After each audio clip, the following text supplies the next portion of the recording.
Obiahoye. Aha. I took you by surprise, I see.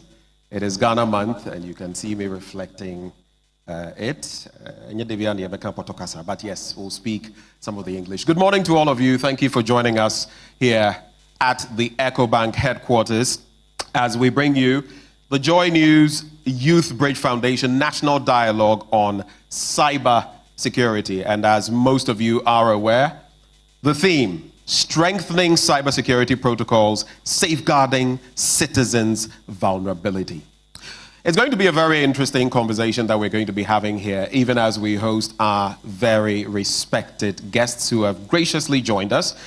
But for those of you listening to us, those of you who may be watching us, let me just let you know that you can catch us live on Joy News, on Joy 99.7 FM on radio, on myjoyonline.com, that is www.myjoyonline.com, and on all other social media handles of the multimedia group. Let me also quickly acknowledge some of our very special guests, some of whom I'll be interacting with later on the show. Director General of the Cybersecurity Authority, Dr. Albert Ntwibwe-Siako is here. Doc, please give us a wave. Let's acknowledge him. Thank you very much, Doc. We also have the CEO of the Hydra Cybersecurity, Kwame Odro Numapao. Mr. Numapao, thank you very much for joining us. Director General, Ghana Education Service, Dr. Eric Nkansa. Is Doc here? All right, I'm sure he'll catch up with us. Director General of the Ghana Health Service, Dr. Patrick Kumabwaje. I've not seen him yet. I'm sure he'll be joining us as well. CEO, someone I've definitely seen, Ghana Enterprise Agency, Mrs. Kosi Nchiwa-Yankiaye. Thank you so much, ma'am, for joining the conversation. And my boss himself, CEO of the National Identification Authority, Professor Ken Atefua. Sometimes we disturb him a little bit, and then we return to... We also have Head of IT, Jacob Tete Akono, that is at the Ghana Tertiary Education Commission. Thank you. Thank you for joining the conversation. In case you didn't know, my name is Benjamin Akakpo, and it's a pleasure to be here to serve you. So right before we get into the nitty-gritty, as a student of cybersecurity as well, it's only fitting to lay part of the conversation bare. The world is becoming ever more dangerous on the cybersecurity front. We know that about 30,000 websites are hacked every day, out of which 43% are those belonging to small businesses. This indeed is a menace in a place like the US, where at least 62% of organizations face a myriad of cyber attacks. 3 years ago, an interesting fact, one of the world's largest retailers suffered a massive ransomware attack that led to the data of 150 million people being siphoned, taken away. Some of us have been concerned, for example, with how it will reach everybody. But that's why we all must be prepared, because governments, multinational corporations, individuals, nobody is safe. If you fail to protect yourself, you may be caught pants down. That's why we're having this all-important conversation this morning. And without further ado, I would like to ask now that the screening of that cybersecurity video be shown. It's just a few minutes, after which we shall proceed from there. Ghana has taken some good steps as far as her preparedness towards cyber attack is concerned. Some of the steps include the cybersecurity policies and the legislation instruments that we currently have, which are basically meant to address cybersecurity concerns within the country. Kudos to the Cybersecurity Authority, Dr. Ntwibwe-Siako on the helm. He's doing a fantastic job. The other part also is the infrastructure. For instance, if you compare Ghana, say, in contrast to some of the African countries, even in the United States, the Ghana government, has shown commitment to improving in this area as well. However, for the fact that cyber attacks evolve over time, I think that as a country, we still have more to do, or there is much more room for improvement as far as our preparedness or cybersecurity is concerned. We need to actually empower a lot more people with technical skills and research capacity in order to be able to propose new mechanisms that can enable the detection of cyber attacks, and also deploy, or if you like, implement important security controls within various organizations to ensure that as a country we are somehow positioned in a good state against cyber attacks. Digitization has been one of the biggest mantra for the government, and that has been pretty going well. And as we go into digital, we have to also accept the fact that there might be some lapses. We're trying to evolve, we're trying to develop, catch up with the advanced world and advanced technologies. If you take the health sector, for instance, patient data, or if you like, patient health record, is a very sensitive information that must be kept securely. And also, if you come to the education sector, you would find that in the institutions you have data of staff and student, and sometimes even some unique research ideas that researchers may have found. Now, all this kind of data needs to be secured and protected. And so, if you look at the level of risk, it would basically depend on the strength of the security controls within these particular organizations, and also, on the other hand, how sophisticated the malicious actors' tools are in launching these attacks. As we digitize and try to push everything from manual work, from handwritten notes, paper, whatever you call it, we should make sure that the data that we are collecting, for instance, if you give your Ghana card to somebody, do people really understand what that actually means?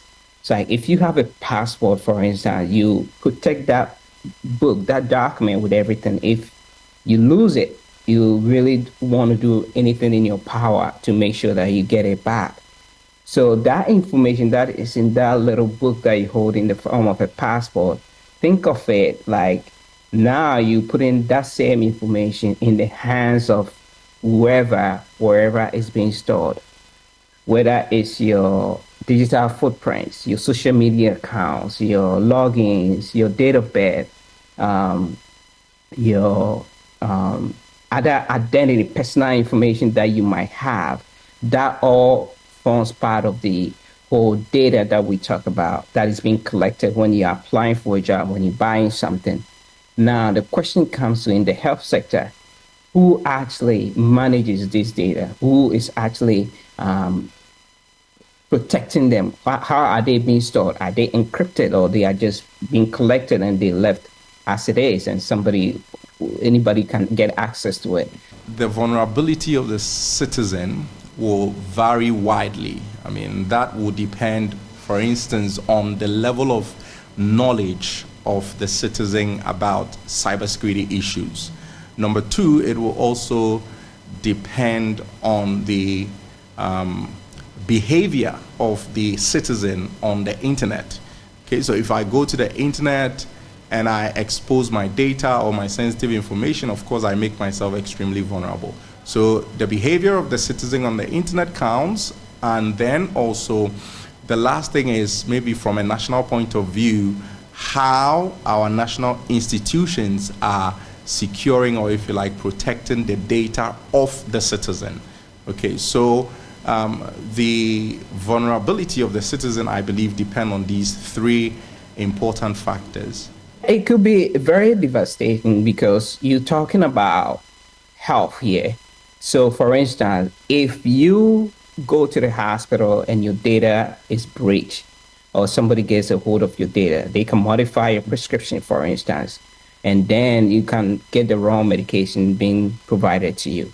A clear case for, I know Ghana was doing the drone delivery of blood to rural areas some time ago. I'm not 100% sure whether it's still in play. Drones use the same, they have a memory, they have a processing power, they also have a storage unit.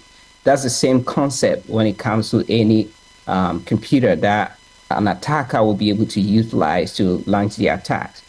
So if an attacker uses the same concept, the is able to manipulate the code on the drone and modify the drone to a point where the drone is diverted to a different location, or maybe the blood that is even transporting is fake, for instance. On the other end, the hospital or the facility doesn't know that has been the case. They administer this fake blood to the patient. Think about the consequence that could occur. So within the education center, like I said, you have data that is sensitive, staff data, you have student data, you have research data. Okay, so research findings are also important data.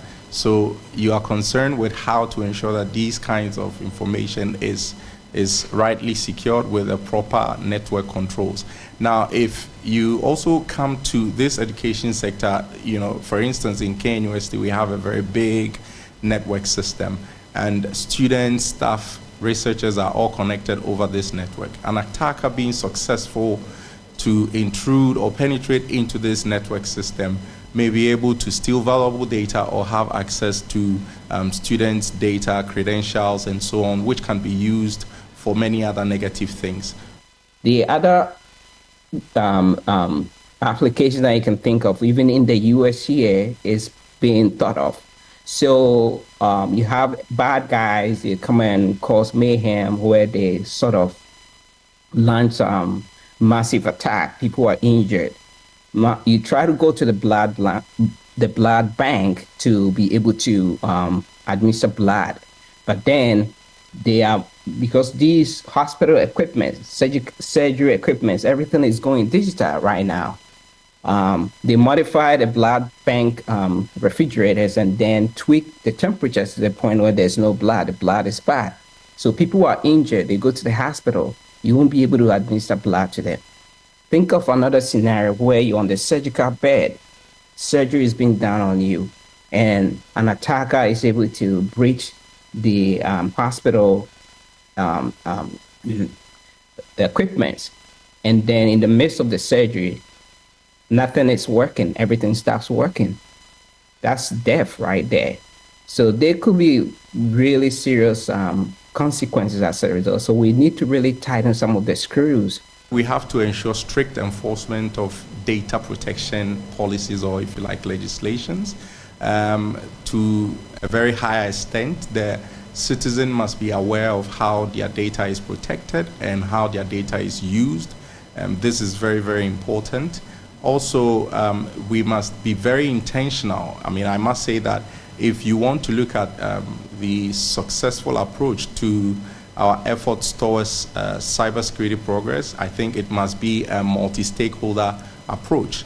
And we must be very intentional in our adoption for multi-stakeholder approach, involving all relevant sectors that really matter, so that we can really have a very good flow of information and share information across board. Because one of the things that would really keep us on top is being able to share information about emerging attacks and possible attacks and possible ways of mitigating them amongst ourselves as institutions. Apart from just focusing everything on infrastructure, we need to understand that awareness is always critical.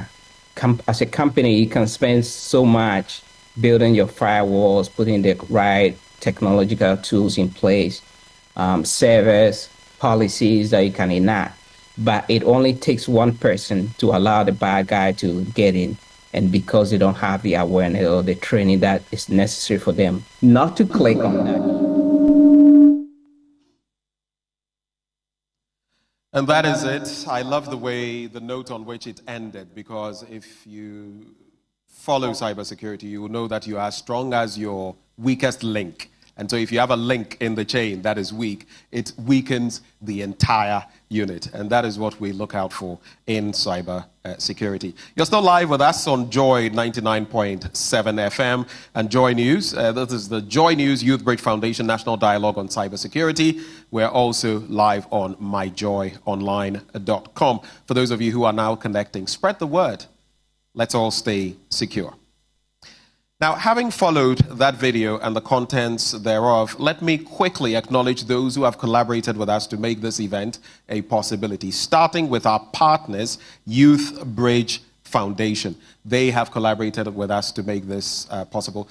How many are those from Youth Bridge here? Let me see. I see Gloria at the rear. Thank you so much for making this dream a reality. Our co-conspirators in good things, those who are sponsoring this event. We'll start with our hosts, EcoBank. We also have Hydra Cybersecurity. Hey, let's show some love. We have the Cybersecurity Authority, also here present, and we have the Ghana Enterprises Agency as well. My medical doctor friends tell me something, maybe I should share with you. They say when you clap, the nerve endings in our body, they end in our palms or our hands and our feet. Many of us don't clap our feet. You can clap your hands. So when you clap, you are giving yourself a free massage to stay healthy. Do you want to stay healthy? Clap for me now. Thank you. Thank you very much. You are too kind. But let's get into the serious stuff. And so we are now going to take some welcome remarks by our hosts, EcoBank. We're here at the EcoBank headquarters in central Accra. And I'm pleased to invite forward the head of commercial banking unit at EcoBank, Charlotte Amankwa. She will deliver the welcome address. Thank you so much.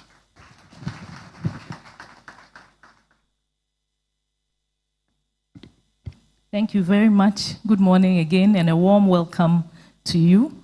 I'm doing this on behalf of our managing director, Mrs. Afenyo-Markin, who is the landlady and hosting you today.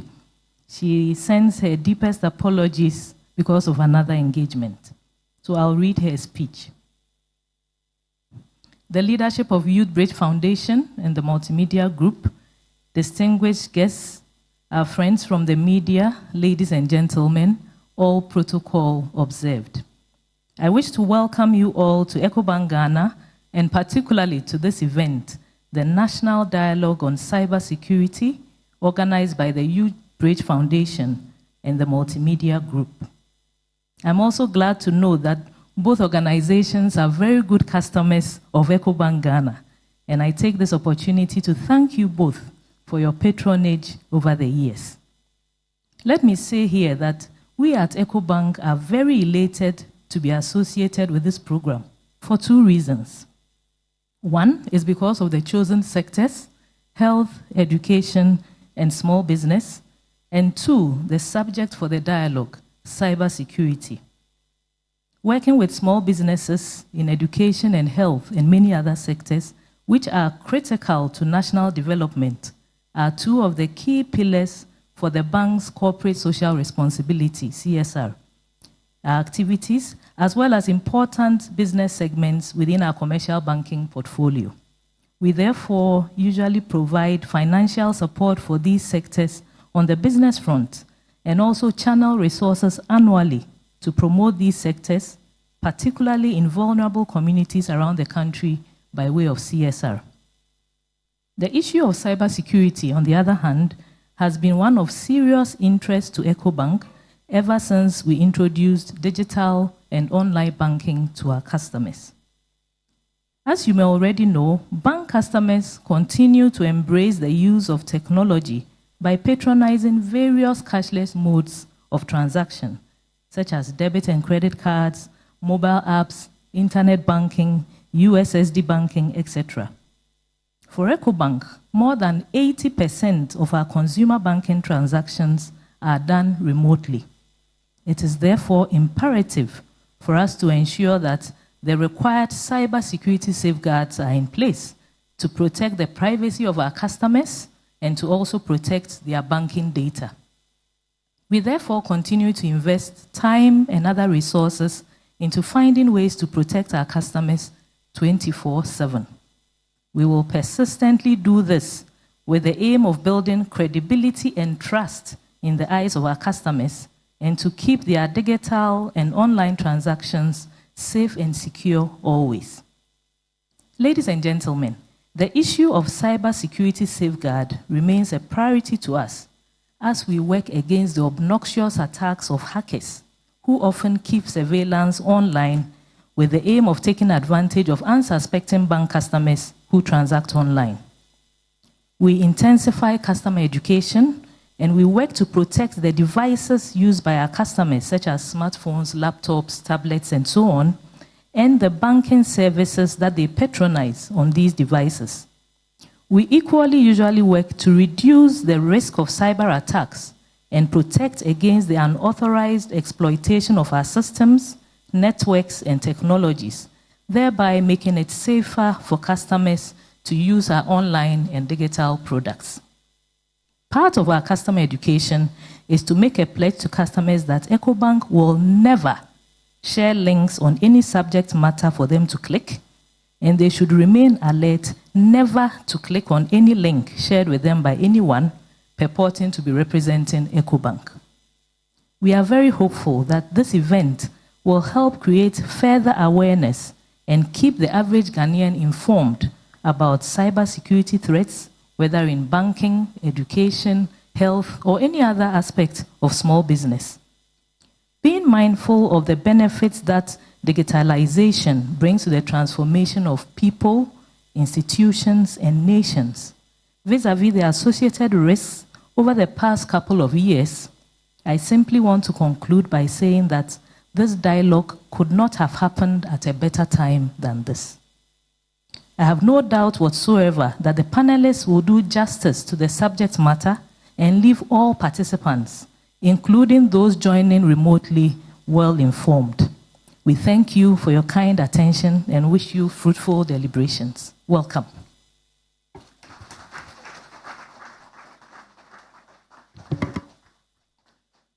I am grateful to see that the clapping is getting better.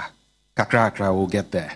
Thank you so much, Charlotte Amankwa, Head Commercial Banking Unit with EcoBank. And as we proceed from here, Ifira Akasa, we are now going to hear from our partners before we come and hear from the multimedia group, Joy News to be specific, the channel manager. But before we get there, Youth Bridge Foundation, they have helped us bring this forth. I am glad to call forward Gloria Emeka to tell us about why this collaboration was brought to bear. Please, let's welcome her.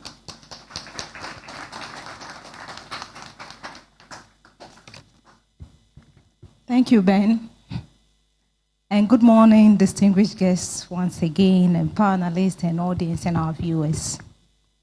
I will stand on the existing protocols already established to make remark on behalf of the Youth Bridge Foundation, especially my executive director, who is sitting right by our side, Mr. Seth. He's right here. Please, let's give him a round of applause.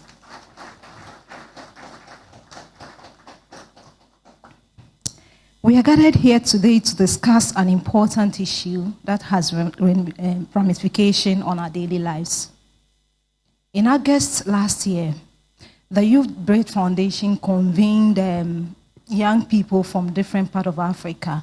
That's over 100 young people from Africa and the diaspora to discuss issues happening in Africa. And one of the things, or one of the outcomes of the convergence, which we call the African Youth and Governance Convergence. We've been doing this program since 15 years, and one of the outcomes last year was the need to protect people and around the cyberspace. Specifically, they called on AU member states to ensure the principles and enforce the principles of the AU Convention on Cybersecurity and then personal data protection. So having this discussion, and subsequently we had a discussion to say, okay, with this conversation that has happened and the pressing need and outcomes young people had proposed, what do we do to further this conversation? So that is the reason why we are here today, to have a discussion on the need to enforce our cybersecurity protocols and then protect citizens' vulnerability. So beyond that, what we did was that, okay, young people had discussed, they had made a call to AU, made a call to nationals in their various countries and all that. Let's look further into the issues. So we had a conversation, and then we more like did the primary research, they will call it in the research field, to have a first-hand experience of people who had actually experienced cyber attack, not necessarily directly, because we understand it happens at the institutional level. So at the individual level, because we're also looking at the vulnerability of young people or the vulnerability of people or citizens with regards to cybersecurity. So we asked people for their experiences, and one of the accounts they gave was that somebody lost pregnancy due to prescription that was wrong. And this prescription was done through the computerized system. Personally, I was at the hospital last year, and then I was nearly given a wrong dosage because my prescription was on the computer. So one may ask, these issues are issues of medical negligence by the practitioners. But there's this practical question or issues or questions we began to ask ourselves. What if these systems are hacked such that the medical records are wiped? What happened?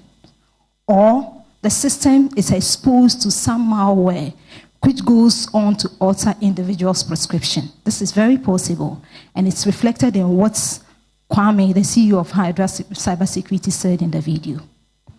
So we say that there are several cases across Africa where that highlight the need to take cybersecurity seriously. We recall a systems hack involving institutions such as the Electricity Company of Ghana, we are all aware of it, and then issue of a system hack by a premium University of Ghana. So do we wait, we ask at Youth Bread Foundation, do we wait for hospitals to be hacked and life loss before we can take issues of cybersecurity seriously? Or it is about time we come together to have a conversation that will chart a path to ensure that protocols that we have, because we know, we are very much aware that we have the protocols in place. Cybersecurity Authority is doing so well in terms of raising awareness. They have beautiful policies and all that, but how do we ensure that the protocols, conventions, policies are enforced such that you and I do not lose our lives? So I would read straight away. So we recognize and commend the government of Ghana's strides in advancing cybersecurity measures, and we acknowledge the ratification of AU Convention on Cybersecurity and Personal Data Protection, which Ghana has done as a country. And then, of course, the awareness Cybersecurity Authority has raised. But there is one thing, we still say that more can be done, and we need to do a lot more to ensure that these protocols are enforced. And that is the reason why we are here today. We are collaborating with Joy News, Hydra Cybersecurity Authority, Hydra Cybersecurity Authority, EcoBank, who is our host today, and then Ghana Enterprise Agencies to have this conversation. So our deliberations today offers us opportunity to collectively highlight the challenges and propose a course of action to strengthen our cybersecurity protocol, particularly in the health and education sector. Ladies and gentlemen, before I take my seat, it is important to recall the speech our president made during the recent 6th March celebration. So he says, and I quote, "The president highlighted the unprecedented opportunity technology offers in the area of elections and added that it also introduces new avenue for manipulation and misinformation, which could endanger the sanctity of our democratic system." To this end, the focus of this multi-stakeholder engagement and this dialogue, which involve the governmental bodies, we have the academia here, we have the KNUST here, we have the 37 midwife, is that 37 nursing and midwifery college? Did I get it right? Thank you very much. Here. And then because we know that nurses are the people who give the prescription. And if a nurse make mistakes, like in my case, it was going to happen last year, I would have lost my life. I wouldn't have been here today. That is why we decided to call them to partake in this course, to take this course seriously, and then for us collectively to draw up a line of action or a roadmap that will help us ensure that there is an enforcement of cybersecurity protocol. So, however, we cannot do this alone as Youth Bread Foundation. It involves a multi-stakeholder approach, and that is why we are here. And please, when we come to your door, please do not shut your doors at us.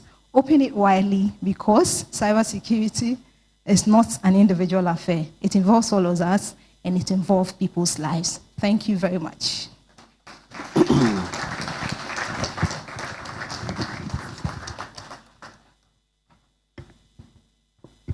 Thank you very much, Gloria, for doing us the honors.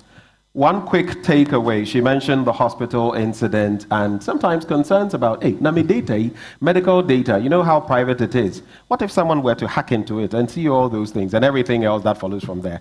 Even King Charles, you realize when he had his issue with prostate cancer and all of that, how delicate a matter it was. But they didn't want speculation, so they came forth. Scanty information, and that is it. But did you know that 95% of data breaches are because of human error? Human error. So she had a point right there. One little mistake and your information is all over the place. But having said that, having heard from our partners, the Youth Bridge Foundation, I would now like to invite forward to deliver a brief message, a welcome address to us by the channel manager of Joy News. He's my squadron leader, Kweku Osupepra. Please, let's welcome him.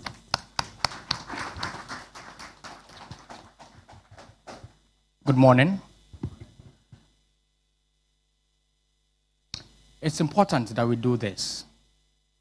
That's why Joy News offers our platform for such intellectual deliberations. We are built to provide an avenue for great minds like yours to think about how to make this nation better. And if you look at the keywords of the theme, one sticks with me very much: vulnerability. And you may ask yourself how many times you have been vulnerable in life. That afternoon you went under the knife. That morning you flew on an aircraft with your entire family from Accra to Kumasi, and you didn't know whether the pilot was qualified or not. That's vulnerability. That day when somebody called you and asked, "Are you Mr. Mensa Brampa?" when you were Mensa Koto, because he picked your number from a certain source you do not know and said the child you have is in his school and your child is sick, so send him money. Vulnerability. Because that man doesn't know you.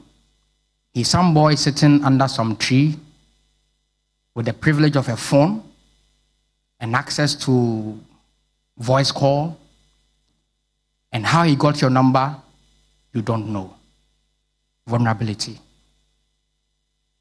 That day when you clicked accept all cookies, when you were trying to open a certain website, what in Christ's name are cookies? And because you need that information from ResearchGate or from wherever, you click and you accept cookies. That day when you want to renew your Netflix account and you have a Visa card from EcoBank or from any bank, and you have, if you are rich enough, some good zeros on that account, and you log in and you do not know who would have that access in Netherlands tomorrow. Vulnerability. Every one of us in this room is vulnerable. But trust is what provides the security we need. And that's why we are here.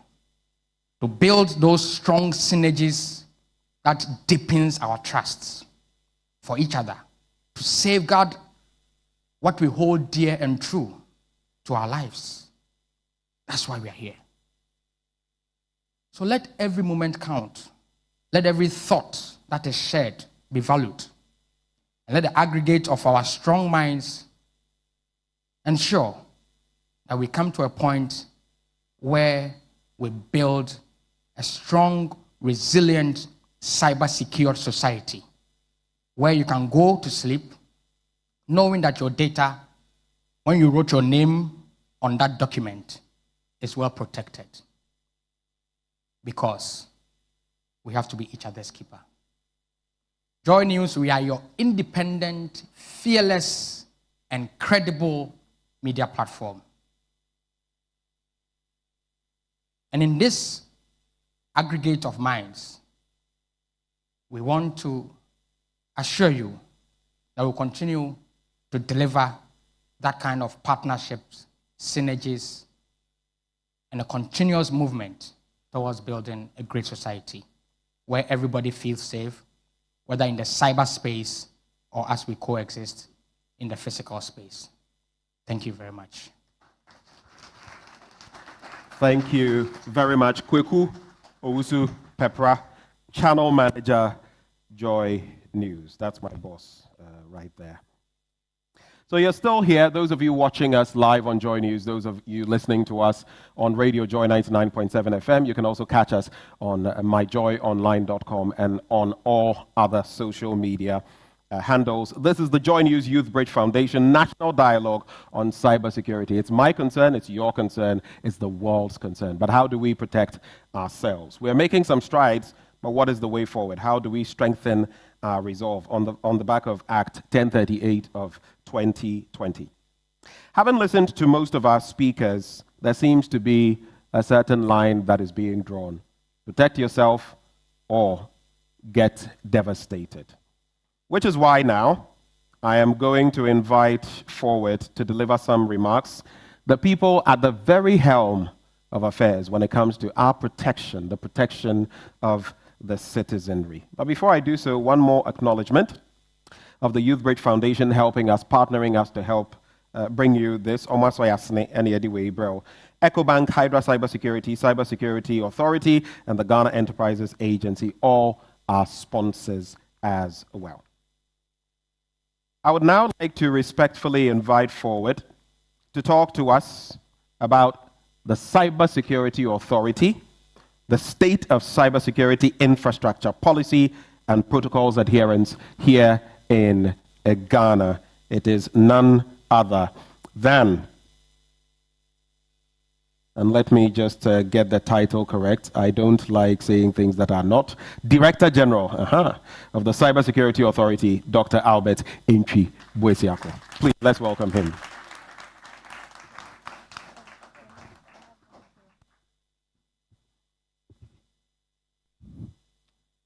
As my former lecturer, you don't want to err in his title because there could be repercussions. That's very well. Ben, thank you for the invite.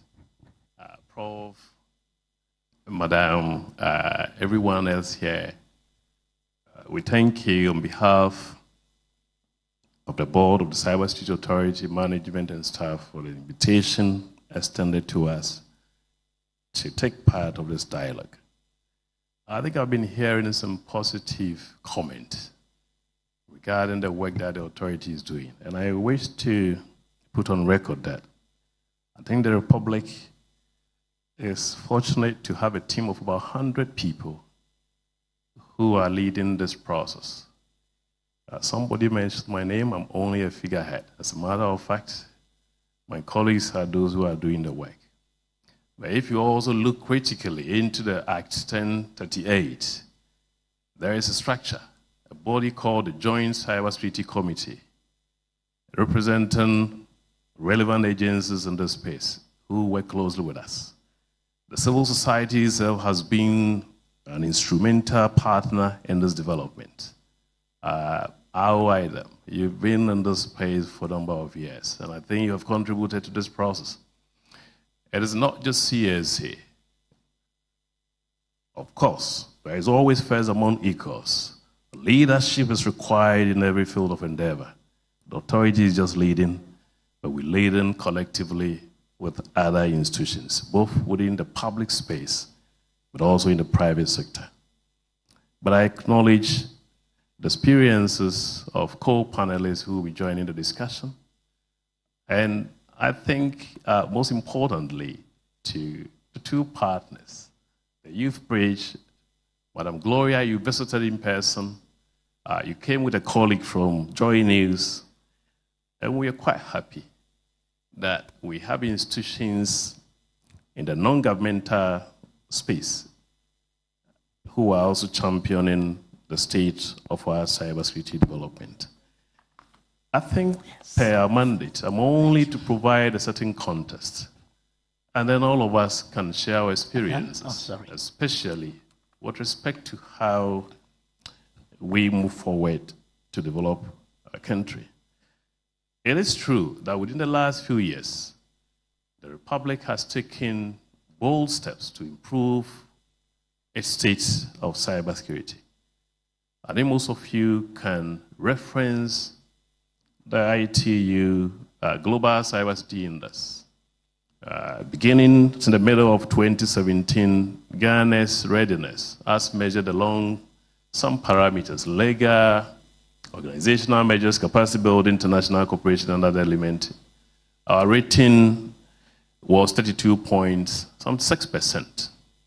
As at the end of 2020, that ranking progressed to 86.69, projecting Ghana as the third most ranked country on the continent, but also catching up with countries globally which are doing quite well in this area.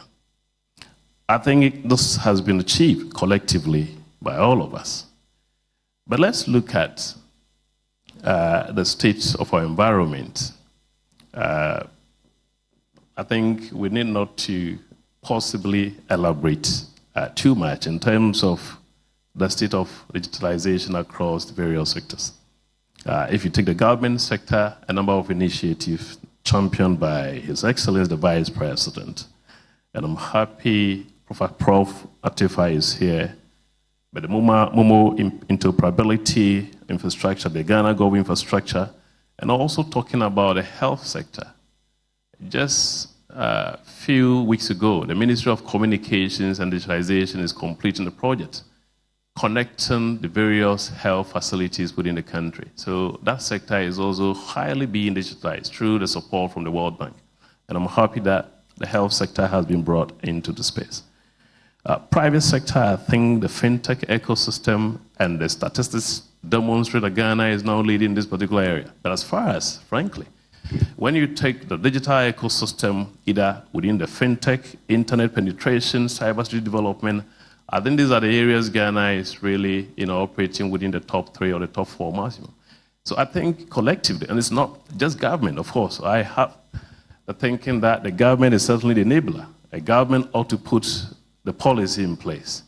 But I think it's collective, a policy that brings on board the private sector, the civil society, and I think that is what is helping projecting our country. Because looking at internet penetration, Ghana ranked among countries with high mobile payment adoption rate. I think it's China and Kenya. These are the 2 countries ahead of us.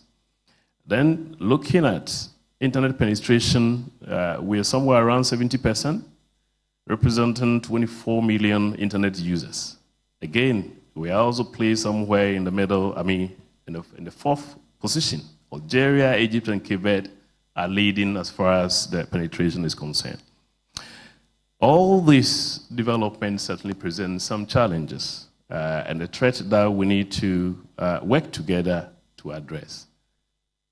The threats facing children, and I'm happy that Youth Bridge coordinator spoke about it. Our children are exposed to the risks with respect to the contact they establish on the internet, the content that they access on the internet, and sometimes their own conduct also impact negatively on other children. And I think these are the areas that we need to, as a nation, keep a focus to help address issues. But the public space, almost everyone has possibly either been defrauded, has faced one form of potential attack as far as falling victim to online fraud or impersonation is concerned.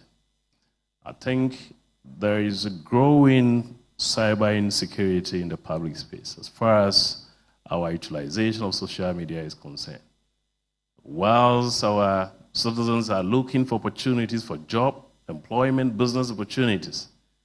Criminal and malicious actors are also actively using these platforms to find their victims. And certainly awareness creation in that domain is something that we need to prioritize as a nation. Therefore, we need to work closely, because any attack, I was listening to potential scenarios being created within a hospital environment. The confidentiality, integrity, availability of systems are something that we need to critically look at it. But the cyber crime domain is basically a business. And as nations are estimating their GDP and others, there are quite some numbers. I think one statistics that IMF and FBI involved suggests that globally, cybercrime is set to jump from 8.44 trillion in 2022 to about 23.84 trillion by 2027. It is the economics of cybercrime, and we see exponential growth of those figures. Yes, crime is a rational activity for those of you who have pursued criminology or any field of endeavor. It's a business. People's engagement is in this particular area. Of course, it is illegal. And I think that is where we need to strengthen the law and enforcement mechanisms, the deterrence mechanism, to be able to put them away from engaging that particular sector as economic activity. Of course, because that also has impact on the mainstream economy. A bit of insight into what the authority is doing. My colleague who leads the national set is here, and we receive reports on a daily basis with respect to the trends. So if we look at the latest data, the online fraud constitutes about 50% of the kind of report we receive. There's also an element of blackmailing going on, and that is where we see what has come to be known as a sextortion. There are unauthorized access to protected systems, either WhatsApp account, email systems, or databases. Information disclosure, cyberbullying is also coming up as one of the public cyber threat facing citizens. The authority has also started quantifying losses. This is, again, I will share the data, but it's just a reflection of the entire issues. But if you look at some of those basic level public safety cyber issues, in 2023 alone, close to 60 million Ghana cedis were recorded. And this were losses suffered by ordinary people, those who sells at the shop, who sells at the street, those who are earning possibly around 500,000 Ghana cedis, 2,000 as their living wage per month. It is an issue. So it's not just the protection of critical information infrastructure, like the systems running EcoBank, but we're also looking at, in the public sector, I've come to realize that Ghanaians, that side of people, you need to also protect them, because somebody, the 1,000 Ghana cedis for someone could be just a value for lunch. But I also know that for some people that constitute a living wage, and therefore we need to have a mechanism to protect them. What has the state done in this regard? I have a view, ladies and gentlemen. The state and its institutions only have enabling responsibilities in cybersecurity development. I think this is something we need to get as we create awareness. You own your device as a user. You control who accesses the device. The government responsibility as enabler for cybersecurity development is to create a mechanism that awareness can be created, that you are educated about the dangers associated with the use of that device. Another enabling intervention of the state is, 292. If you're on the internet and you suspect potential fraud, cyber issue, please call 292. You do not pay anything. It is free. So the enabling intervention is to empower citizens to protect their vulnerability. When the state put this mechanism, but the users, the right that we have, it is also applied in our usage of digital devices. We hold them. So these are some of the things the authority is looking forward. So for the general public, for example, and you won't find many on the African continent, that when you have a cyber issue, you place a call 292. Initially, when this development was put in place, we thought it was only going to serve those who have suffered cyber attacks. We later realized that Ghanaians are rather calling this number to seek for guidance. So you receive an email that asks you to provide your specific data to win American lottery. And let's assume, you have not possibly applied for lottery, but let's assume it's a miracle that it has just dropped in your inbox. We are respectfully requesting the citizens to call 292 and verify. This is the state's enabling mandate. It is not the state to act on your behalf in terms of your actions and inactions in preventing the kind of fraud. I think we ought to be candid with our citizens, educate them, so that truly they take that responsibility of their cybersecurity in their hands. But of course, awareness creation is key. We need to. It's a technical area. We have BBCs, born before computers. And I think these are some of the areas we need to look at that. I'll just conclude. I've mentioned a little bit on the public side, the children. We've worked with a civil society international partner like UNICEF. And we train and sensitize a number of high school students because they are quite vulnerable. We've seen the trend of sextortion and others being reported. And I think we're making good progress.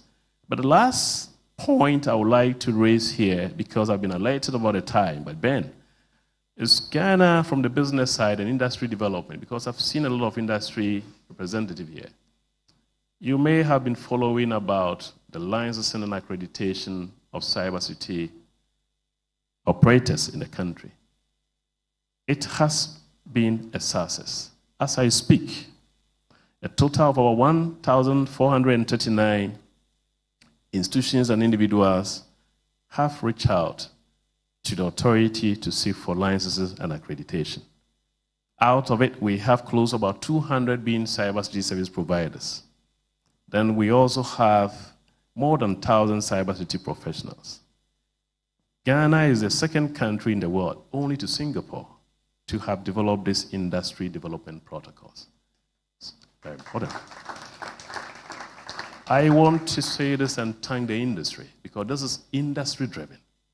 We ought to, it's a sensitive area. Anybody who has operated in this particular domain, forensics, there is a compromise in your banking environment. Madam, you have to call somebody to come in. The person sees what you don't see as a CEO. We can only ensure that the people who have access to the environment do not just demonstrate technical competences, but if also have the moral, they have the ethics, they have the integrity to gain access. Because we've seen without this element what they can do with the information you have.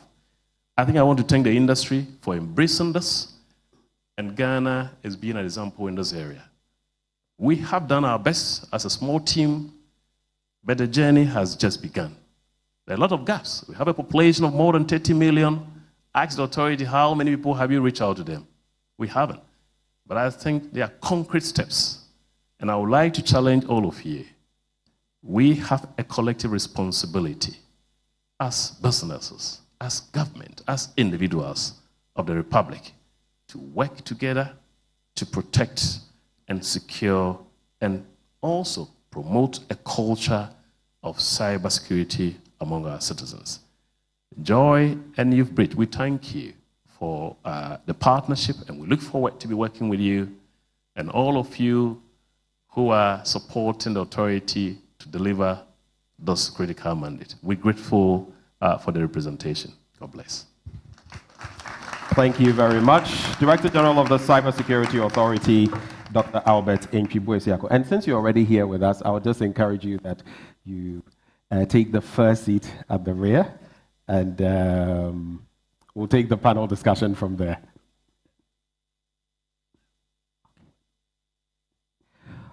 All right, so Doc tells me he has a representative who will take that portion for us. We are very grateful. You just heard the Director General of the Cybersecurity Authority, Dr. Albert Entwi-Buesiako. Please, let's put our hands together for him. Let's appreciate his efforts.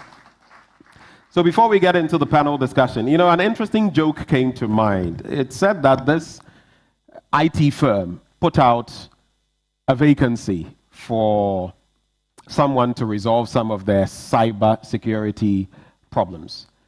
It wasn't out in the public, it was in a very closed circle. So there was this person who came for the interview, and before the panel, they asked him, "Why do you think you are the most qualified?" And he said, "Oh, simple. You didn't invite me into this interview. I hacked into your system and got myself an invitation, and I am here." They gave him the job, because if your G could hack himself into your system and come there, it means you need him on the job. The world is becoming much more dangerous, but how do we protect ourselves? At this point in time, I'm going to invite forward a few people who are going to help us navigate that terrain of what we can do to safeguard ourselves, from health to education to industry and everything in between. But let me one more time acknowledge our partner, Youth Bridge Foundation. They are helping us bring you this, together with EcoBank, the landlords, who are hosting us, Hydra Cybersecurity Authority, and the Ghana Enterprises Agency. You're still live on Joy News on television, Joy 99.7 FM, myjoyonline.com, and all our platforms on social media. Moving on from here, I would like to invite forward, in no particular order, but then maybe the seating.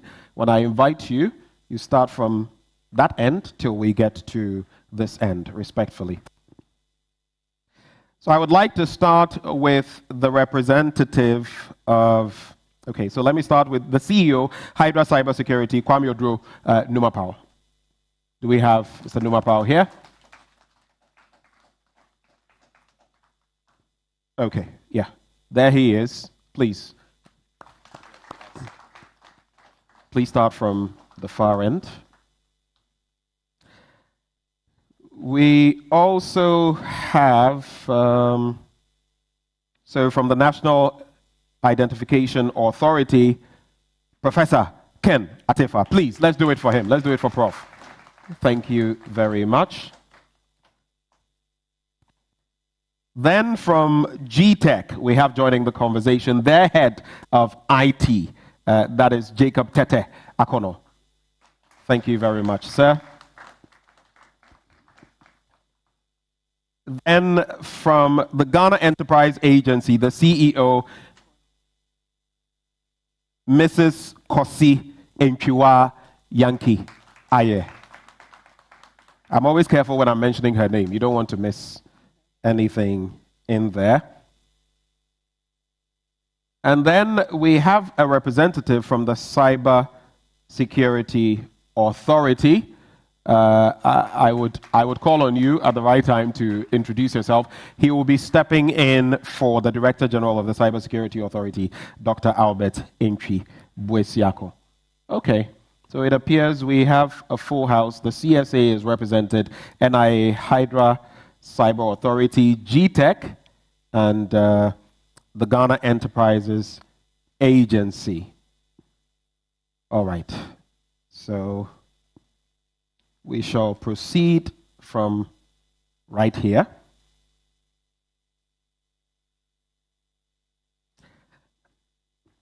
Lady and gentlemen, I was nearly tempted to say ladies, and then I realized that I wasn't a lady. So, lady and gentlemen, we're kickstarting this all-important conversation talking about cybersecurity, but I'd like to find out from each one of you, just to, as a potboiler, way to start off the conversation. In your respective agencies, institutions, on a day-to-day basis, what is the portfolio? What is the profile when it comes to cybersecurity? What are some of the things you've brought to bear? Or if there are attacks from time to time, you can share them with us.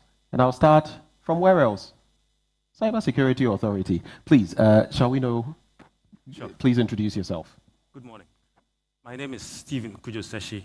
My role at the Cybersecurity Authority is really around what we call computer emergency response. So that division's job is around receiving incidents and responding to them, and we do that also by coordinating with various stakeholders, whether in the private or public sector. So from the CSA's perspective, the large picture, we are the lead agency for cybersecurity regulation, and as my Director General said, the Act 1038, is our Bible, as it were, and that informs what we do. We are responsible for regulating the sector. We are responsible for implementing the Act in terms of protecting our digital infrastructure. Right. And he touched on the fact that we receive incidents, and that's a big part of what we do. We have what we call the point of contact, where you can call and interact with us in terms of reporting any issues you potentially may have experienced, and then you get support. Industry regulations in terms of the licensing accreditation, and then other interventions are what we are involved in. So in short. Thank you very much. But just to find out, you are the Cybersecurity Authority. Have you been hacked yourself? Do you get... I mean, I'd be surprised if you told me that no one had attempted to do that. Oh, there are attempts. So we also have digital infrastructure just like everybody else. But then we like to follow our own, or we take our own medicine, as it were. So we monitor for potential attacks, and we also make sure that in building those systems, we put in the right protection. So yeah, you see attempts, people trying to probe to see whether you fall down or not. And for us, it'll be a PR disaster if anything of that sort happens. So we take it quite seriously. All right. We're very grateful, Mr. Seshi. Let me come to Kwasi Yankee.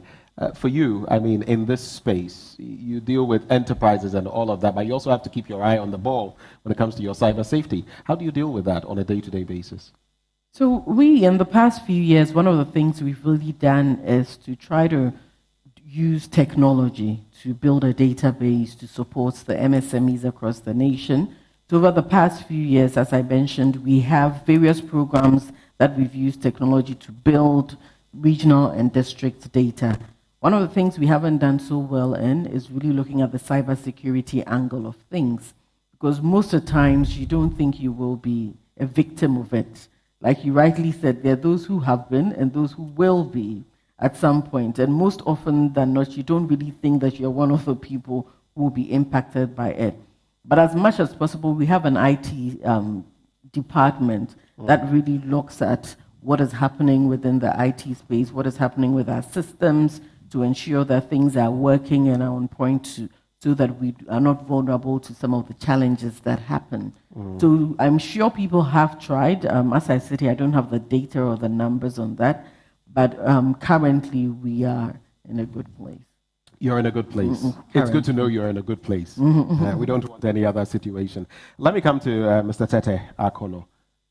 For you, as far as the Ghana Tertiary Education Commission is concerned, what is the profile like? Cybersecurity. Do you get any attempts on your data?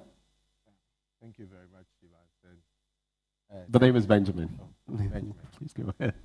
So basically, for us as a regulator of tertiary education in all its forms, our attack is not only to us, but to our constituents and stakeholders. So we always have to keep an eye on what is going and to make sure that our regulation and our systems... So it's a little difficult to hear you. So if you could just move the microphone a bit closer. Thank you. Hello. Thank you very much. Yeah.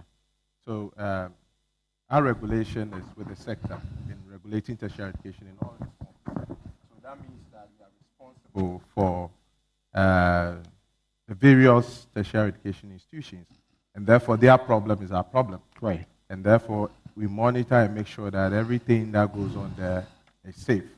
More importantly, for the raw materials, which I'll call the students, we need to make sure we ensure a safe space for them, and also make sure that research and teaching and learning is done in an environment that can foster this improvement and continuous learning.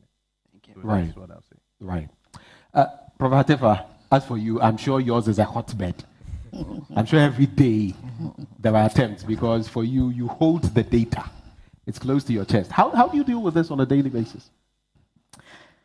Well, thank you very much. But before I answer your question, I have two preliminary comments I want to make. Right. And just bear with me. First of all, I've organized a little bit about the theme. The topic is protecting citizens' vulnerability. I think either there is a grammatical or a conceptual error. Protection is a positive thing. Vulnerability is negative and dangerous. We don't protect citizens' vulnerability. At least at NIA, we protect citizens from vulnerability. And we do so on several levels, and I'll go into that in a minute.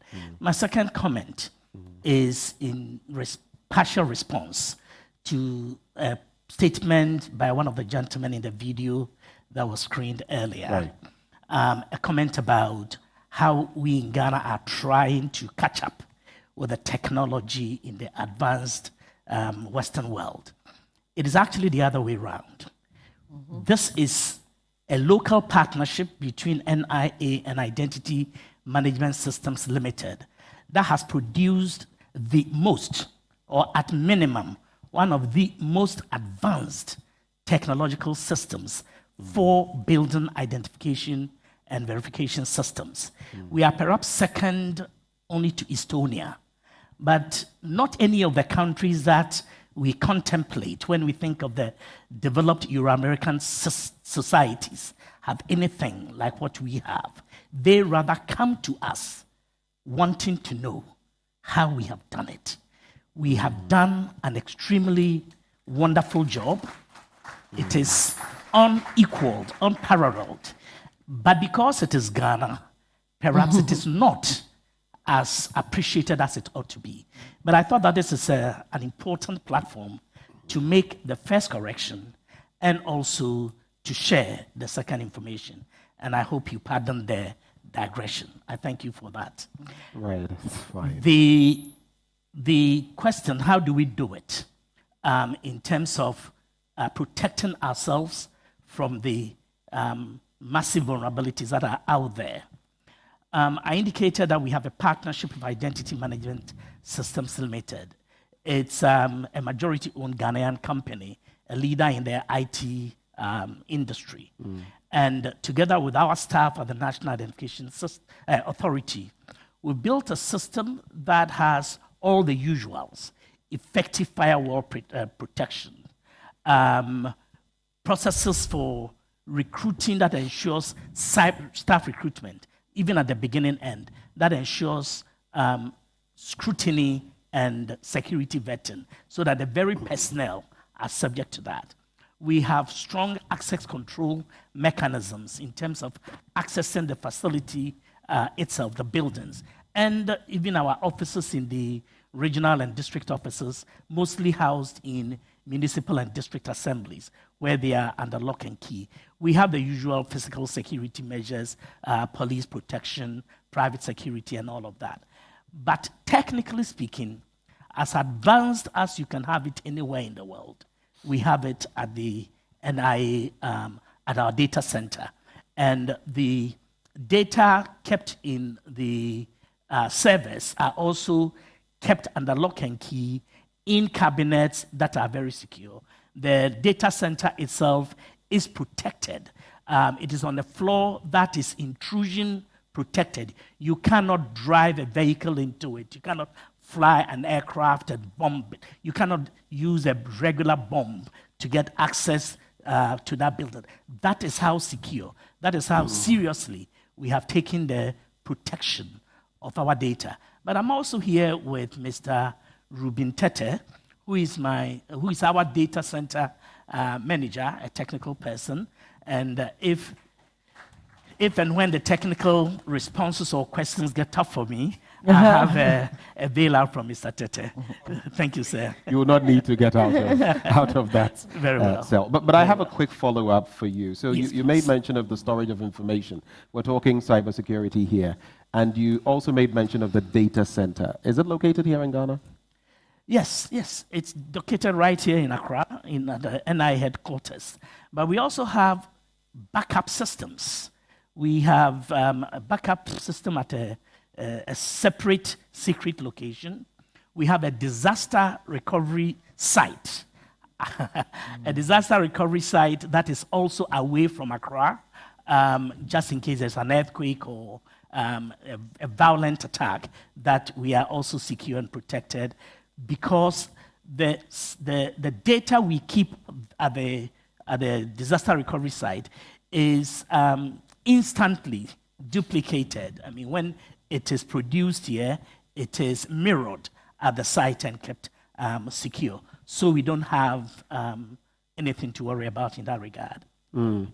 That also means that in force majeure situations, earthquakes and the rest, you're still secure. That's why I alluded to earthquake. We hope that if ever there is an earthquake in Accra, that it will not ripple all over to that secret location where our disaster recovery site is located. Yeah. But to assure you further, there isn't a single data protection mechanism, technical mechanism, that we have not deployed at the NIA between us and our technical partners. I think that deserves some applause. At least we know then that our data is as safe as it gets anywhere else in the world. But let me also now bring in the CEO of the Hydra Cybersecurity Authority, or CEO Cybersecurity. Hydra Cybersecurity, that's a mouthful. Kwame Odro Numa Pao, into the conversation. From your end, you deal in this space every now and then. What are some of the core challenges and some of the things that businesses, because you remember I made mention of the fact that businesses, small businesses especially, are targeted a lot.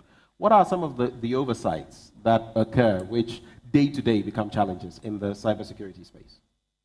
Thank you, Ben. I think the two main challenges that I deal with pretty much every day, one is financial crime, where people try to trick the system to have some financial gains. So either through, I believe Stephen mentioned phishing, that's one of the careers, the main careers that they use, social engineering, which is number one.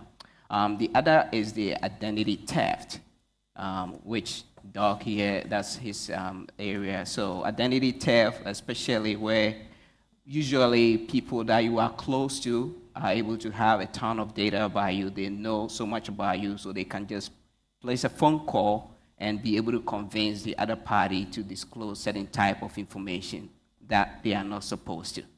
So those are the main challenges because I'm more in the financial sector. So there's a lot of these trends that we keep seeing every now and then. So pretty much. I'll tell you for a fact, I don't know about the rest of you, but I'm constantly getting a barrage of emails. Some people are sending me invoices. I've not done, and you see, that's where they trap you, because they send you links that are unsafe. Once you click on them, I don't even bother. Send them to my archive and delete. When you start seeing those, it means you are getting targeted. And some people, you see that they've sent you and you're expecting $1,000. What work have you done? You go and click on it, and before you realize, you're toast.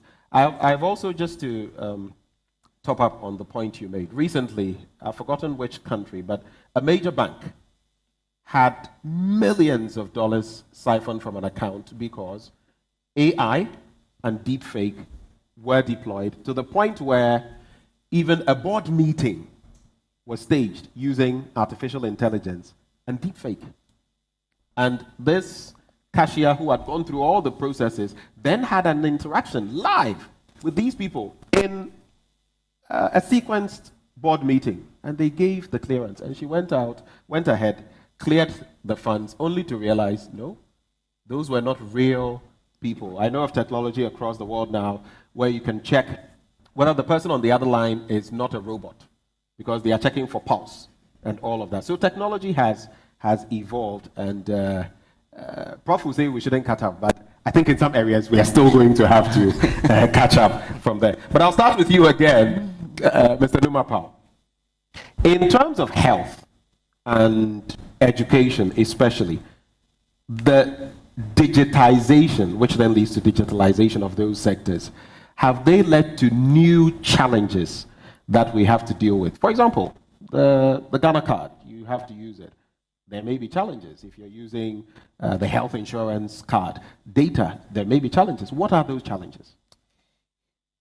Again, it goes back to the identity theft issue that we've already talked about. As we build technologies, as we design systems, obviously there will be some loopholes. We'll miss some cracks here and there. That's why when you are designing any project, you need to have cybersecurity experts right from the get-go. You don't go through the whole process of gathering requirements, design, develop it before you engage them. It starts from the very beginning when you have business discussions, then you can start building something.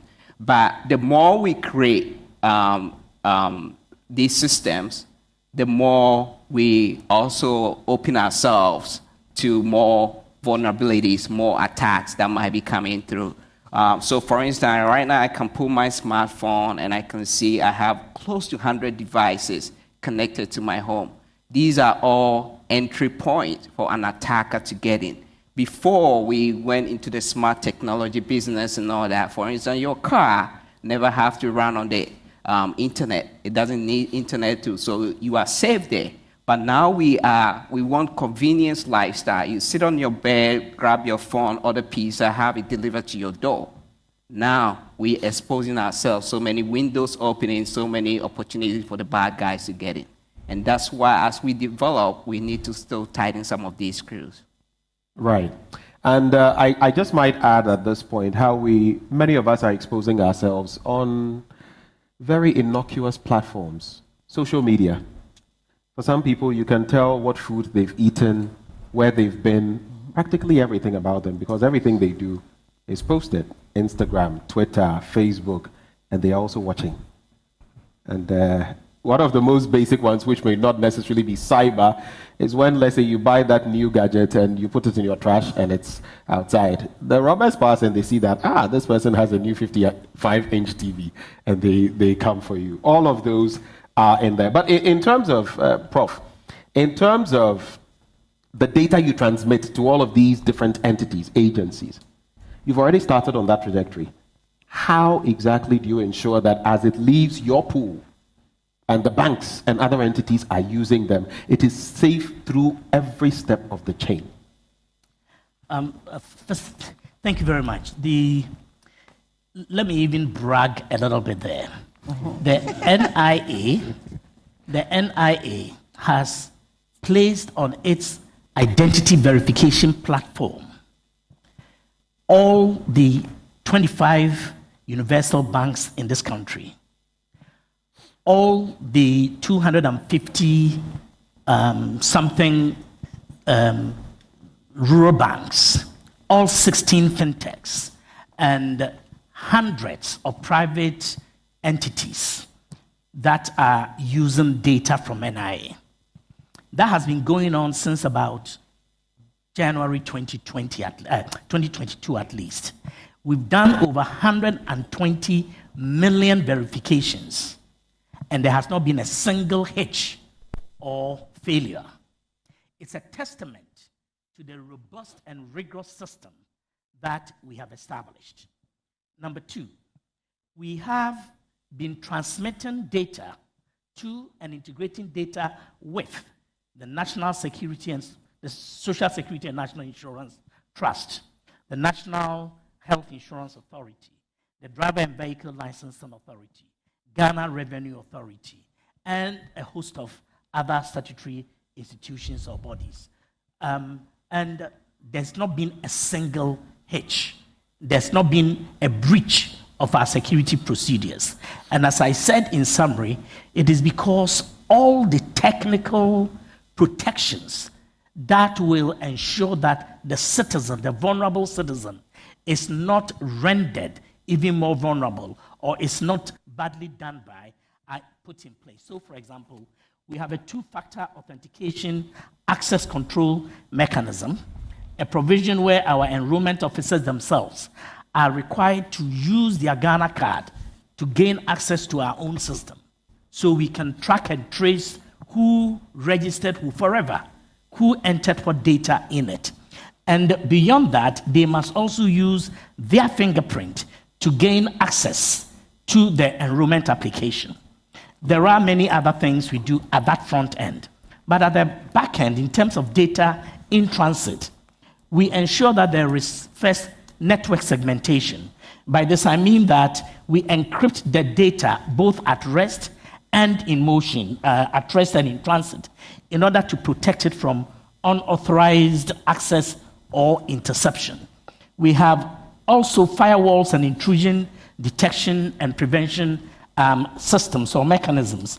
And these mechanisms ensure that there is constant monitoring and filtering of the network traffic that is going on between our registration officers and those other institutions that are consuming it. So if it's any of the statutory bodies that I mentioned, we have rigorous protocols that ensure that there is authentication. And we've implemented authentication mechanisms such as multi-factor authentication to verify the identity of users who are accessing the system. So at any given time, we know who has accessed what at time T1. There is also the obvious one, data encryption and logging and monitoring, and then patch management. Patch management refers to a situation where we regularly apply security patches and updates to all system components to protect us against vulnerabilities. So these are among the many mechanisms that are in place at NIA and between us and the institutions with whom to whom we transmit data. And finally, the legal framework. We ensure that we have binding contractual agreements between these entities and ourselves. And before we transmit data, we satisfy ourselves that the recipient institution has the technical competence to receive the data and to protect the data, and to also comply with the laws, the data protection laws of the Republic of Ghana. Thank you. Thank you very much, Prof. Let me come now to Jacob, Mr. Akono, especially as we're talking about all these different spaces. I would have wanted us to focus on health as well. The representative is not here. But let's talk about education. These institutions you are dealing with at the tertiary level, do they have the standard operating systems? Do they have the protocols as far as safeguarding themselves from cyber threats are concerned in that sector? You say you do, but what is the trickle-down effect? So if most of us are products of these institutions, and you can tell that from the top, without mentioning names, these institutions have gone far in terms of the improvements of their technology. Unfortunately, they are all not at the same level, because you know that these institutions vary depending on size and capacity. So we can't say for sure that they are all at the same level, but as much as important, we try to bring them to the table. So what exactly have you done? We've had several engagements with the Cybersecurity Authority, where we bring all the universities, we sit down at the table and develop a plan. So on this table is not only IT experts, we bring the legal, we bring the accountants, and then we sit. And then we discuss, because these things are expensive to deploy and expensive to handle. Additionally, the Cybersecurity Authority mentioned the professional system, where we have encouraged all our IT professionals in the field to make sure that they go through the system, even though it's a scam, after they have been there, to verify their credentials and to make sure they are good. For the Ghana Tertiary Education Authority itself, following the digitalization agenda, the Director General has moved and made sure that some of our processes, if not almost all, is moved to a digital platform. And that means that we are also subscribed to the Digital Protection Commission and make sure that we are to write with the Cybersecurity Authority. Constantly, they give us prompts. We've ensured our systems with them. We've logged our critical infrastructure with them as government institution for regulation, and therefore we play in the space together. Any issues that we identify, they give us heads up, look this way, make sure you check this way, and then we do that. So we don't only go as an institution, as a regulatory body without our constituents. We always go along with them. Subsequently, we provide technical support. There are other institutions in the space, like the Ghanaian Academic and Research Network, that provides technical training to the key stakeholders. And you know that this cybersecurity space is not only for the experts. It's for the experts and those who are not the experts. Right. Because the data object, the person himself, is also requiring some privacy from you. And we as the regulator, we're also supposed to ensure that we provide that security that they require. And that's the only way that they'll continuously patronize the systems that we develop. Because if not, they will end up falling off. We have over 700,000 students in these institutions, not talking about staff, and a lot of material, research material that we need to protect whilst we encourage globalization and advancement of education. So it is critical that we move along these steps to ensure this is done. So I was just about to get to that. You mentioned it at the tail end, the staff, the students, and all of that. For those entities who have something going on, something that is in the pipeline, how are you dealing with the staff and the students? Because like we mentioned, every person could be that weak link. So how are you dealing with them? Very briefly on that point. So the last meeting we had was to talk about developing a roadmap and a framework with the Cybersecurity Authority, and to make sure that it's approved from the top, because that is the only way the top is management of the institutions. Right. Because these things has to come from the top, and then it can't be enforced. Enforcement of these systems, even though some depend on the individual himself, some are system-based. And when you look at the hierarchy of things when it comes to privacy and internet governance, you move from down to the top, where at the top you have the government systems, the international bodies, and the watchdogs, which the media is one of them. So it's quite a complex system that you need to make sure that every part plays its role to make sure that you achieve the safety that you need, to make sure the teaching and learning environment is actually safe for the people. Before COVID, we were gradually moving on to digitalization of education. We had the distance learning and all sort of things. But when COVID came, we had to even move 10 times faster to make sure that our systems do not shut down like other systems did. We were able to recover, we are working, and now we need to make improvement on those gains that we achieved by making sure that education is brought to the doorstep of the student. And it depends on systems. And we must make sure that cybersecurity awareness and training goes along with it. Indeed, we must.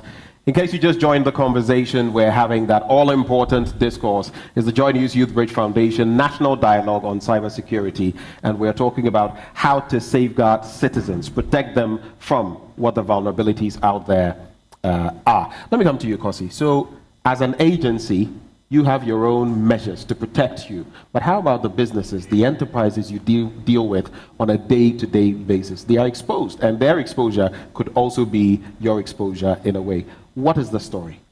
So at Ghana Enterprises Agency, really our mandate is to support and promote and strengthen the micro, small, and medium enterprises. And that's what we've been doing over the years. For a long time, cybersecurity had been a topic that for most of us, and even for me, was really looking at the larger companies or multinationals or certain financial institutions that would be targeted and hit. We hadn't looked at it closely as an institution supporting MSMEs. But one of the things that changed was COVID. And for a lot of us, I know this conversation has been going on for a long time, but COVID really changed the dynamics of everything. It changed the way we think, it changed the way we do business, it changed the way that our MSMEs were also doing business, either locally or internationally. And there's actually data and statistics from the United Nations that suggest that if businesses were not digitizing after COVID, then they were going to lose a lot of revenue and not going to be profitable. So if you look at women businesses specifically, it meant trillions of dollars being lost because they were not digitized as MSMEs. So immediately what that meant after COVID was to try to get a lot of the MSMEs to go online, to digitize their setup, to start selling online, because if you weren't selling, no one was going to buy from you, because we weren't moving around as much. And that really has stayed with a lot of the businesses and all of us. So over the years, the Ghana Enterprises Agency and various partners such as GIZ and even the MasterCard Foundation have designed interventions where we were getting SMEs, MSMEs online to start their businesses online, to go online and sell, to use digital tools even for their financial statements, for their finances. And that brought... That's where the exposure is. Exactly. That brought a lot of exposure to them, you know. And even using Momo and receiving funding from Momo or even selling there. So they now were vulnerable. They've become very vulnerable because they were exposed to a whole lot of elements that could really impact them. For us at the Ghana Enterprises Agency, if I tell you that cybersecurity has been number one thing we're working with our MSMEs, I would be lying to you. But one of the things we did was to bring on board training programs and to train them on where some of these vulnerabilities will come from. Besides going online to market or sell or use the tools to strengthen your institution, you also have to be careful about what, which people you are accepting online to even be to buy from you, which data you were collecting, how do you protect that data as much as possible. So we've had initial trainings with them. For us, coming onto this platform and having this conversation is really also looking at how do we elevate that? How do we elevate the conversation? How do we bring on board more tools? How do we even get the MSMEs to really think about it? Because like I said, they'll say, oh, this small thing, you know, without realizing that it's not only about them, but it's also the people who are buying from them. And so how do we, and through these dialogues, come up with ways or build that relationship where that data, we're protecting that data, where we're working on that. But, you know, we also need to realize that there's also a lot of ways that data these days are being shared through the right to information. We have people, especially public institutions, where people come to you and ask for certain data without it even being on the technology platform and also on different things. So we need to really protect the citizens. For me, the MSMEs, and a whole lot is being done through education, through sensitization, but we need to take it a step further and figure out ways where we can build right partnerships to strengthen the MSMEs and where they are most vulnerable. About sensitization, education. Do you think all your members, or at least the larger chunk of them, are well informed when it comes to the dangers of operating in the cyberspace? It's a good pool, but there are so many dangers, like you've elaborated on. Are they properly educated about those? Are they aware of their roles and responsibilities as far as that is concerned? I don't think all of them, let's be honest. I think even most of us in this room are not even aware, right, of the pros and cons of being on social media or technology. So they're not. So even though we try to sensitize and train them, I think it's not, we haven't done a great job at expanding it. And I think the conversation is now coming up, and that's what we seek to do eventually. But we all need to do more about it, because people don't think that, you know, you do have a footprint, and that footprint can lead on to other things, and the vulnerabilities that come with a footprint on the digital tools and also on various media, social media platforms. So yes, we need to do more. We have done it. Have we done enough? No, we haven't. I don't think any country in the world has done enough of that and can think about it. I remember one class we took at Harvard when I was doing my graduate degree, and I took this class called Noticing. How do you notice vulnerabilities? And how do you think about vulnerabilities before they happen? So there's a whole class called Noticing Vulnerability, and the first topic we did was, I think that's what you were alluding to initially, was Target, where Target had 40 million of its clients being attacked because of the vulnerabilities that they didn't pay attention. They noticed, but they didn't act. Off the ball. Yes, right. They didn't act on it. And so I think globally, there's a lot that has to be done. In Ghana, yes, as well. And I think Dr. Tefo mentioned clearly in terms of the systems he has and what they've put in place. And I actually trust that and believe that, because most of the times people think that in Ghana we're not doing much. But we are doing much, and we still need to evolve and do more anywhere. Thank you very much, Kosi, for those remarks. Let me come now to the Cybersecurity Authority. We have Stephen Sishi here with us. I want us to take a quick look at, for example, research and development when it comes to this space. I don't know what the state is in Ghana. We usually rely on foreign paradigms, foreign academic profiles. I do know that some of our people, one of my former lecturers, I'll just get his name, he was listed on the top officials when it comes to cybersecurity across the world. I'll just get his name.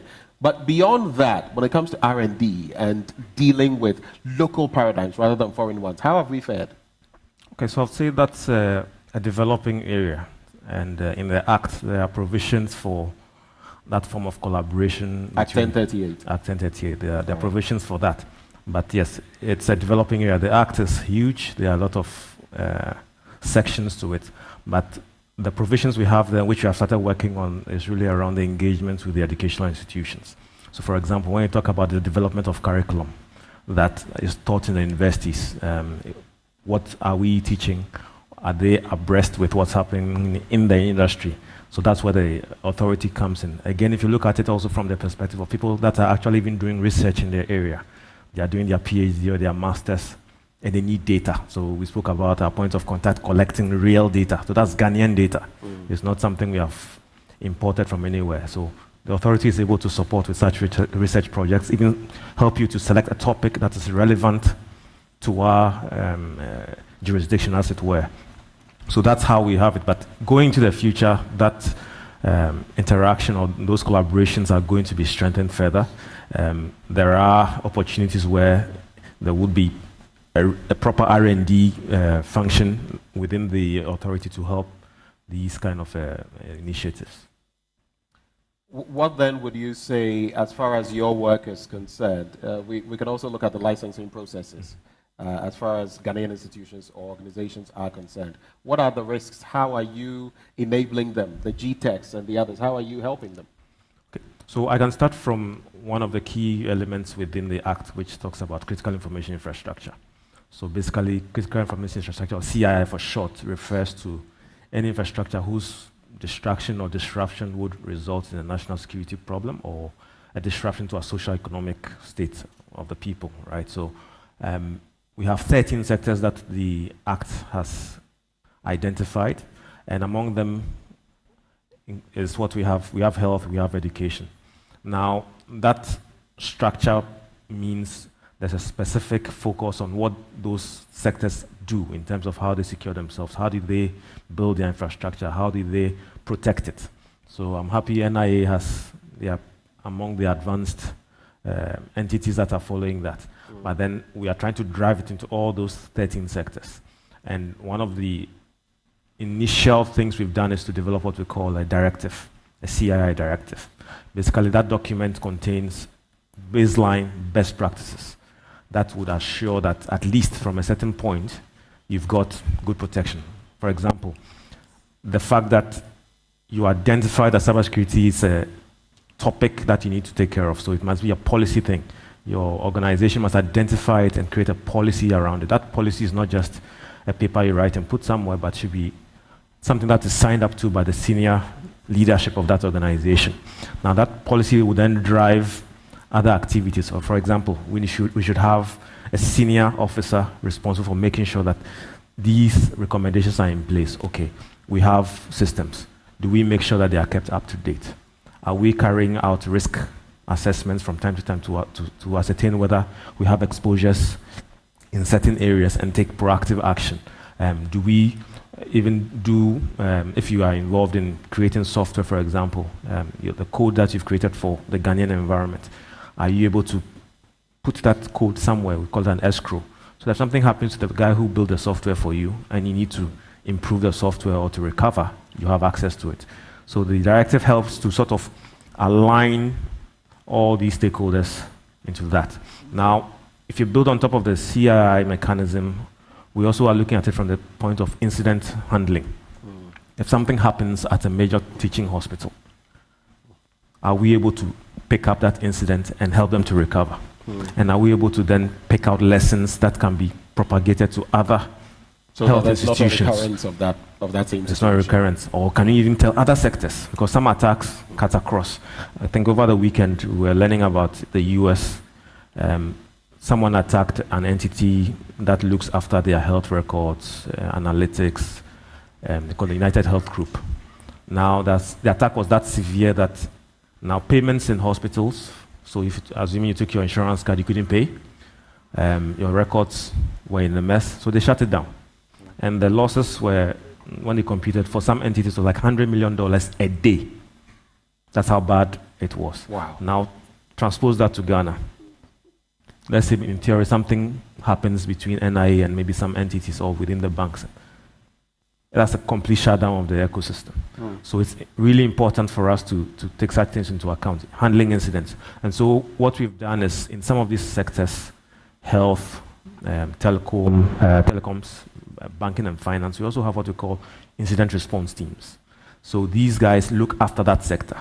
So in the health sector, we are building that up. It's not fully deployed yet, but what would then happen is, if something happens at a major teaching hospital, they'll report that incident into that team. That team will help them to recover. Right. But then that team is also plugged into the national set, which I look after.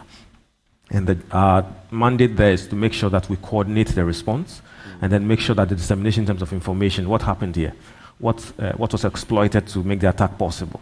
Let's make sure all the other sectors also know about. And so these are some of the building blocks we've got in place to make sure that the ecosystem is protected. Those are very interesting dynamics you've just laid there, and it's very reassuring to know that all of these are going on to safeguard us in this very dangerous space, yet fruitful space as well. Gentlemen, lady, we're going to take a minute or less with your concluding remarks. There are still things on my mind, but of course, we have to make the most of time.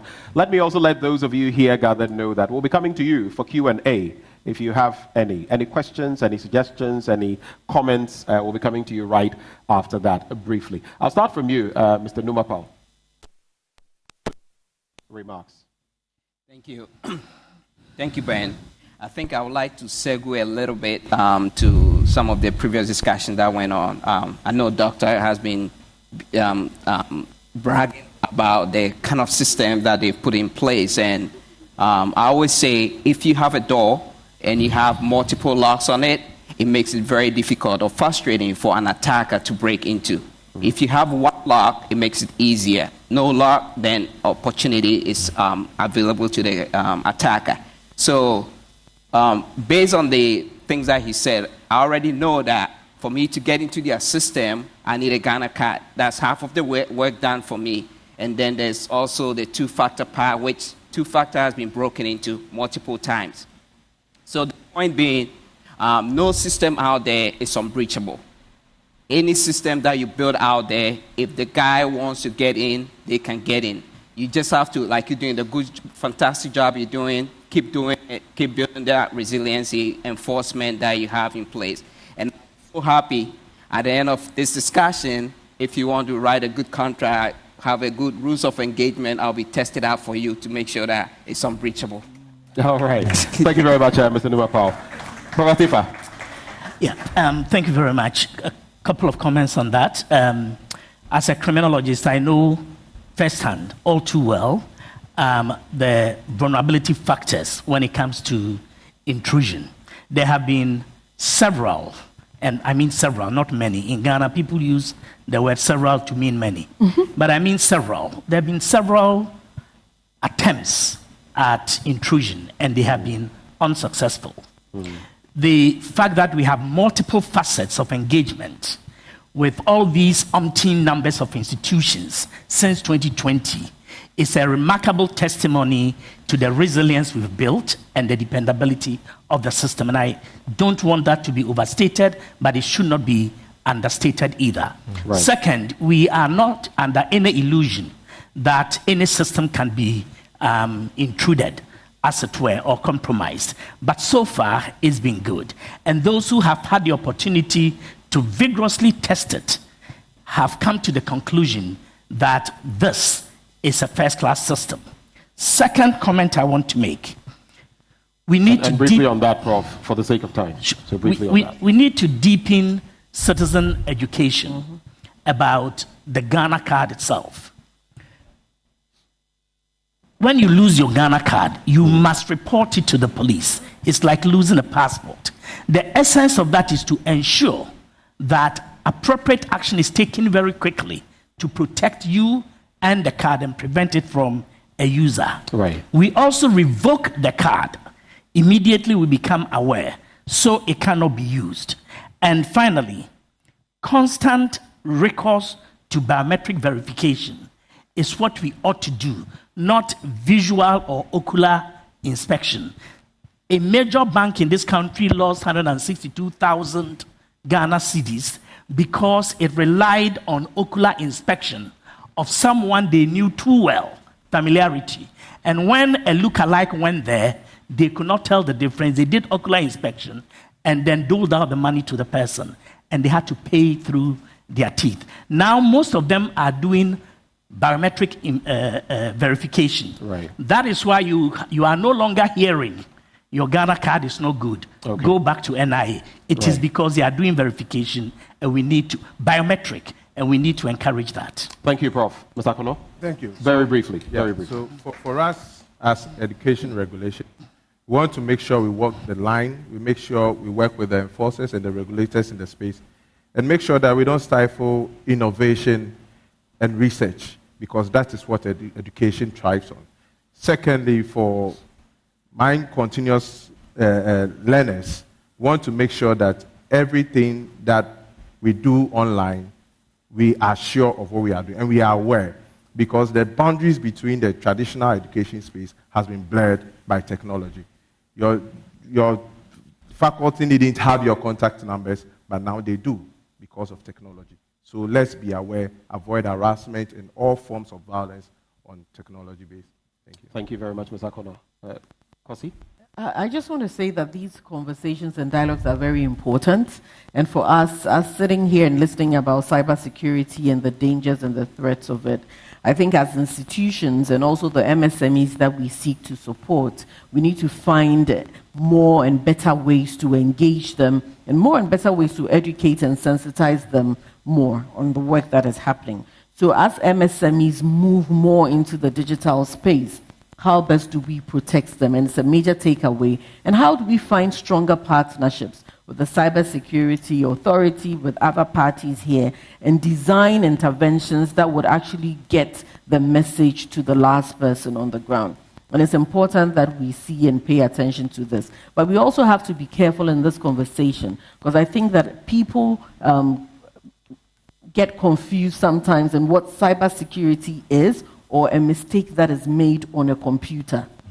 So in the initial conversations and introductions, when we talk about healthcare, and maybe if a wrong diagnosis was put in, it wasn't a cybersecurity. It was a person who made a mistake. So I guess the extension was if someone else compromises from outside. Exactly. That is when it becomes a data breach. Exactly. So we need to understand so that people don't think if we don't distinguish, then people will start saying digitization is not a good thing. So we need to be able to differentiate and realize that digitization is very important. It's a good thing. It's what will move us to the next level as an economy. However, we need to also be protected because we expose ourselves to a whole lot more. Thank you very much, Akwasi. Let's wrap with Stephen. Sure, thank you. So I'll take it a bit from what she just mentioned, the element of people. So I think one of the earlier speakers said that if you can put in so much technology, but if the people don't have the requisite knowledge or awareness, you are going to still have a problem. And so one of the key things we harp on is the fact that awareness. At the CSA, we do what we call public alerts from time to time based on these calls that we get. So, and you mentioned, I think Dr. Ntribue mentioned the number 292 that everyone can call. To get help, right? Yes. But based on that data, we release alerts that educate people, okay, what is the characteristic of this particular kind of fraud or attack? How do you detect it? How do you protect yourself? So that's one way of educating people. We go to schools, we work with partners in all the sectors, government, private, in education. So we want to really emphasize a bit about people people having the right kind of awareness. And then last things around the mandate, around regulation. Our philosophy is that of collaborative regulation. We are not just coming to say, hey, you didn't do A, B, or C, but it's really about building the ecosystem up, working together with stakeholders like we've got on stage here to make sure that we arrive at our vision of a secure and resilient digital Ghana. Thank you. Well, thank you so much, Stephen, Kosi, Mr. Akono, Prof. Atefa, Mr. Numa Powell. Thank you so much for what you've shared with us today. And all of you in crucial institutions, we're hoping that as you advance, our safety, our data, our privacy will also be protected. And this has been the dialogue we've had. We have maybe some 2 minutes or 3 for a few comments from, okay, I see one person. And, okay, hands are going up. So let's do this. I'll just ask that a microphone be sent round, and we do this very quickly. So we'll start with the lady. I would like us to do this in a batch of one. So just one cue, and it's done. So we'll start with you. Who's the next person? Let's see by hand. So you could form maybe a queue to this end so that we can see and we don't have others adding up. Yes, please go ahead. Okay, thank you. My name is Ao from Child Online Africa. I've heard about ecosystem. I've heard about stakeholders. But I really can't see the connection between the key actor and the stakeholders, because clearly ecosystem is an interrelation. How much do I contribute to the cybersecurity awareness creation? How much does GSE or NIA and all those other players contribute to it? We need to see that coming into play for us to know that there's a structured system in place for our cybersecurity advancement. Thank you. So where's the linkage, basically? Right. Who was the next person? All right, let's. Okay, my name is David Yeboah from KNUST.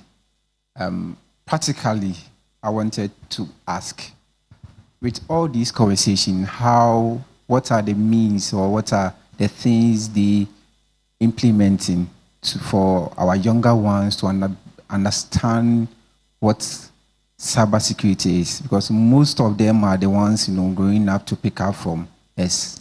So if we having these conversations, yes, it's good to have all these conversations, but the majority of such people are the ones at the base. So what are we doing, or what are they doing to help them understand the climate and the cybersecurity conversation? Thank you very much. I hope the questions will be very brief so we can have one final round of responses. Yes, just a brief question to the GTech man. I just want to know whether there's any policy in terms of cybersecurity for the units we have in the country. For the what? University that we have in the country. I'm asking this question because from where I stand as a lecturer, and occasionally, we teach ethical hacking. And occasionally, we try to knock at the back door of some universities in the country. And I can tell you for sure. What you see? What we see, and these days, the students we are dealing with, they are not the students of yesterday. I'm telling you. Students who can switch Once my teaching assistant was in my office, and then he called me and said, come and see something. Behold, he was on a university server. I won't mention the name of the university.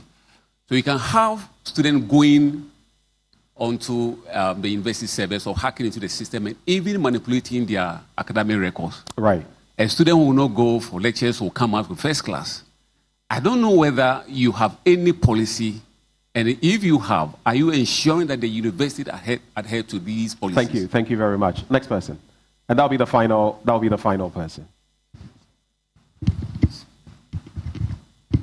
Yeah, thank you very much. I'm called Wisdom Adevu from KNUST. I have 2 questions here quickly. The first one goes to Prof. Atefua. We can do one question. One question. Okay, one question. Thank you. The fintech always come up with an identification. So they are now falling on you, the NIA, to get our Ghana card to verify our credentials in the system before they process our data for us. Now, here is the case that all employees that are getting their pay through controller, their data has been leaked to some fintechs. We'll be there, they'll send you a message. So how sure are we that the message that the data that has been encrypted at your end and later has been decrypted at the end of the fintech, that particular third party will not have access to our Ghana card information and then do whatsoever they want to do with it. Thank you. Thank you very much. I just noticed that there was a gentleman there. Let's quickly let him have a say in some 30 seconds, and we shall take it from there. Okay, thank you very much. My name is Henry. I was expecting data protection to be here, but they're not here. Now, I wanted to ask on NIA if the partnership has a third-party oversight on the operations, because it's a private-public collaboration, and so I'm looking at that third-party oversight on what exactly you do. That comes in. Again, I think that lecturer was actually, he actually lectured me in the university. So I'm looking at, with the schools again, what are the roadmaps when it comes now to the checks you're doing on the systems, like you had mentioned already, if there are certification processes that you're actually putting them through, like 27001 ISO, and even with your procurement, and if you're doing risk assessment on their servers and other things to certify these systems that they have in place. Thank you. Thank you very much. I see more hands, but unfortunately, I did not see you earlier. We can't keep doing this. I am sorry. My apologies. We are working with time. Okay, fine. We'll do last one. Last one. The forces have determined that you should have a say. Thank you very much. I'm so grateful. I'm Abubakar Isaka, the president of the Cybersecurity Expert Association of Ghana, and my question goes to my good friend, Stephen, from CSA. Currently, Director General just stated that we have about 1,000 cybersecurity professionals registering. And then looking at the workforce in the Cybersecurity Authority being about 100, focusing on the areas that Ghana need to better ourselves in the cybersecurity landscape, which has to do with capacity building. What are we doing in harnessing this workforce to collaborate with CSA to embark on a national agenda of capacity building to ensure that the ordinary citizen is aware of these cybersecurity threats that we are prone to? Thank you. Thank you very much. Thank you, all of you, for the wonderful contributions, questions as well. This is just to let you know that we are continuing with the event, but on television, Joy News TV will be ending the conversation from here. But later on, we'll bring you details of what you have missed on that channel. But the conversation continues here at the EcoBank headquarters. So, to the panel, I heard Mr. Akono, GTech, you were mentioned. I believe Professor Atifa at a point you were also mentioned. But quick reactions from the panel on some of these